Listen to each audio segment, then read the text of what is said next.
So, doublets, I've been talking about sequential single agent therapy for forever and ever and ever. But every now and then I think about using a doublet, and those are patients who have significant disease burden. They have a lot of symptoms.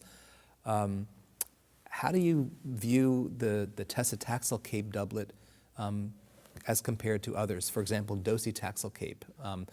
It's not quite the same thing? Yeah, no, we probably pretty reluctantly use a doublet, and only when we really, really have to. We really think there's an absolute life-threatening situation. NCCN, ASCO, super clear, sequential single agents is the standard of care, because you don't get survival impact, and you get more toxicity. But you have to use a doublet from time to time.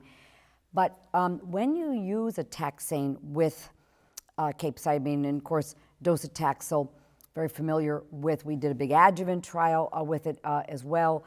It is not a sustainable doublet, and nor is paclitaxel with capecitabine a sustainable doublet. You can give 4 or 6 cycles, and then you're kind of needing to back off or stop one of the agents. Stop the IV usually, is what we do, and oftentimes that is successful for the patient. They will continue their progression-free survival.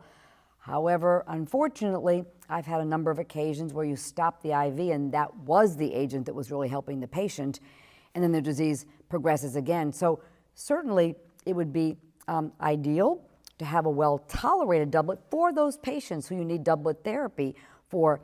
And if we had a well-tolerated doublet with a substantially better PFS, that we would consider utilizing that, provided there wasn't substantially more toxicity.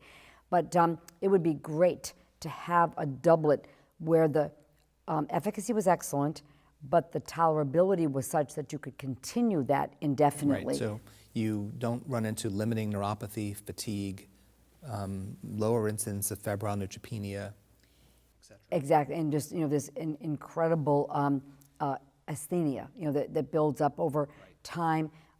Nail bed changes that are very, very difficult with docetaxel. You get the anasarca that's absolutely treatment limiting. There's a number of treatment limiting issues with regard to So the in a taxanes. sense, because these are ER positive patients emerging from endocrine therapy and receiving either CAPE or Tesi-CAPE in this trial isn't the thing you need when your back is against the wall necessarily. It's not that doublet when help, I need a response and I need it right away. Right, and we're participating in the contested trial, and that's what I'm doing, Andy.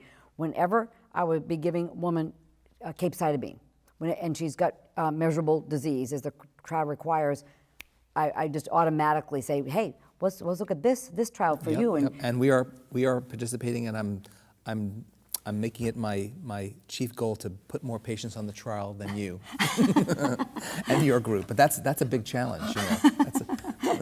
No, but yeah, that's the hope, that we'll build a more effective, longer acting, durable, without treatment limiting toxicities, that we can then have that as an option for certain patients. Important distinction to make. Yeah.